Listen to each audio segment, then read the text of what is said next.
اور اس سے کیسے فائدہ اٹھایا جا سکتا ہے۔ 1990 میں پیوٹن واپس روس آ گیا اور اپنے آبائی شہر لینن گراڈ کے میئر کا ایڈوائزر بن گیا۔ اس پوزیشن میں اس نے کچھ ایسے فیصلے کیے جو سٹینڈرڈ بن گئے۔ 1991 میں سوویت روس کے صدر گورباچوف کے خلاف بغاوت ہو گئی۔ اس بغاوت میں KGB بھی شامل تھی، گرچہ یہ بغاوت کامیاب نہیں ہو سکی۔ گورباچوف کچھ عرصہ مزید سوویت روس کا صدر رہا، لیکن پیوٹن اس بغاوت کے خلاف تھا، اس لیے اس نے KGB سے استعفیٰ دیا اور صرف اپنے سیاسی کیریئر پر فوکس کرنا شروع کر دیا۔ 1991 میں صورتحال یہ تھی کہ سوویت روس کا 70 سال سے اپنے ناقابل شکست ہونے کا جو برہم تھا وہ ٹوٹ چکا تھا۔ اب سوویت روس کا خاتمہ دیوار پر لکھا نظر آ رہا تھا۔ پیوٹن کے شہر کا نام بھی بدل کر اس کا نام سینٹ پیٹرزبرگ رکھ دیا گیا۔ KGB کی تربیت اور ایسٹ جرمنی کے تجربے نے پیوٹن کو ایسا شاطر ایجنٹ بنا دیا تھا، اس نے ان حالات سے بھی فائدہ اٹھانے کا فیصلہ کر لیا تھا۔ وہ سمجھ گیا تھا کہ سوویت یونین کے ٹوٹنے کے بعد اب نئے سیاستدانوں کے لیے جگہ ضرور بنے گی۔ KGB میں رہتے ہوئے پیوٹن نے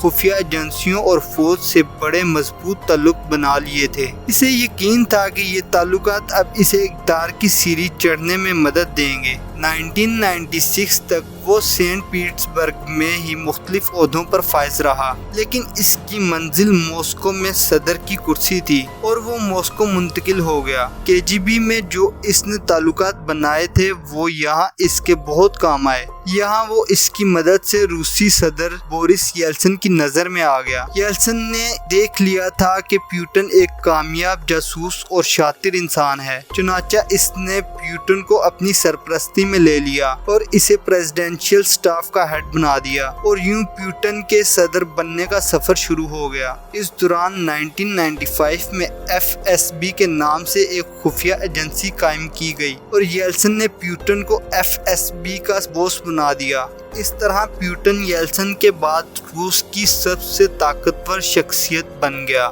اس نے بورس یلتسن کو ایسا شیشے میں اتارا کہ یلتسن نے پہلے اسے نائب وزیر اعظم اور پھر ملک کا وزیر اعظم بنا دیا۔ اب پیوٹن کے صدر بننے میں آخری رکاوٹ خود بورس یلتسن ہی تھا، لیکن یہ رکاوٹ بہت کمزور تھی۔ شراب نوشی کی وجہ سے بورس یلتسن کی صحت تیزی سے گر رہی تھی۔ 1999 میں اس کی عمر 67 برس ہو چکی تھی اور وہ عوام میں غیر مقبول ہو رہا تھا۔ صحت کی خرابی کے ساتھ اس کی غیر مقبولیت کی ایک اور وجہ بھی تھی۔ وہ وجہ یہ تھی کہ یلتسن نے 1994 میں مسلمان ریاست چیچنیا پر حملہ کیا تھا، لیکن 2 سال کی لڑائی کے بعد روس کو شکست ہوئی۔ افغانستان میں شکست کے 8 برس کے اندر یہ روس کی دوسری بڑی شکست تھی۔ روسی عوام اس شکست سے ناراض تھی، لیکن پیوٹن اندر ہی اندر اس شکست کا بدلہ لینے کا منصوبہ بنا رہا تھا، اور یہ موقع اسے تب ملا جب اگست 1999 میں ہزاروں چیچن جنگجو روسی ریاست داغستان میں داخل ہو گئے۔ یہ لوگ داغستان میں ان مسلمان باغیوں کی مدد کے لیے آئے تھے جو روس سے آزادی کی جنگ لڑ رہے تھے۔ روسی فوج نے ان جنگجوؤں پر بھرپور حملہ شروع کر دیا اور ساتھ ہی روسی ایئر فورس نے چیچنیا پر بمباری شروع کر دی، لیکن پیوٹن چیچنیا پر زمینی حملہ کرنا چاہتا تھا اور اس لیے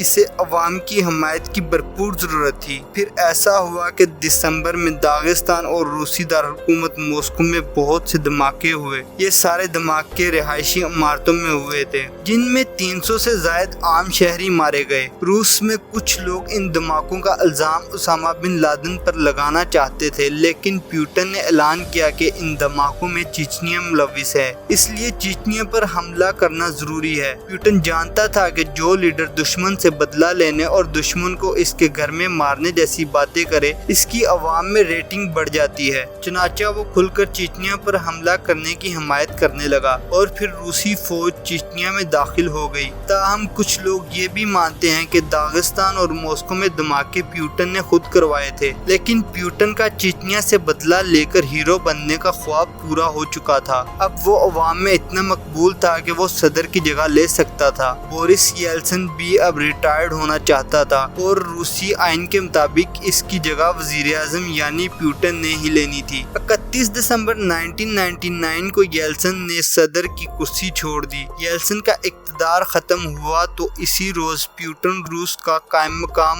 صدر بن گیا اور آج تک اقتدار میں ہے۔ پیوٹن چونکہ چیچنیا کی جنگ کا ہیرو تھا، اس لیے اس نے 2000 میں صدارتی الیکشن میں 53% ووٹ لیے، جبکہ اس کے مقابلے میں یوگانوف نے صرف 29% ووٹ لیے۔ پیوٹن نے 2004 میں ہونے والے صدارتی الیکشن میں بھی فتح حاصل کی اور 2008 تک ڈکٹیٹر کی طرح حکومت کرتا رہا۔ روسی آئین کے مطابق 2 بار صدارتی الیکشن لڑنے والا تیسری بار صدر نہیں بن سکتا، اس لیے 2008 میں خود وزیر اعظم بن گیا اور اپنی جگہ اپنے وفادار ساتھی کو صدر بنا دیا۔ 2012 میں اس نے دوبارہ الیکشن لڑا اور پھر صدر بن گیا، لیکن اس بار اس نے آئین میں تبدیلی کی اور صدر کے عہدے کی مدت 4 سال سے 6 سال کر دی۔ اس طریقے سے وہ 2018 تک صدر رہا اور 2018 میں چوتھی مرتبہ پھر صدر بن گیا۔ اور پیوٹن کی اقتدار پر گرفت اتنی مضبوط کیوں ہے؟ ایسا نہیں ہے کہ اسے عوام میں مقبولیت حاصل نہیں ہے، لیکن ہر ڈکٹیٹر کو اپنی عوامی طاقت کے ساتھ ساتھ اسٹیٹ پاور بھی دکھانا پڑتی ہے۔ پیوٹن پر بھی الزام ہے کہ اس نے اپنے مخالفین کو کچلنے کے لیے